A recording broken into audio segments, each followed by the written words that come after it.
Hi friends, వాళ్ళ పెళ్ళిలోని చూసారు కదా మా ఫాదర్ ఫస్ట్ టైం వేస్తున్నాడు, ఎప్పుడు వేయలేదు.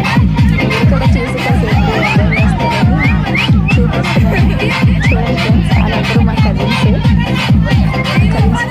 అందరూ హడావిడిగా ఈరోజు చాలా బాగా ఎంజాయ్ చేసేస్తున్నారు. సరే కదా, అందరూ చూడండి అదో పండుగ చేయాలనుకున్నారు. కానీ ఆ రోజు అక్కడ బతుకు ఆగిపోయారు. ఆ సాంగ్ కూడా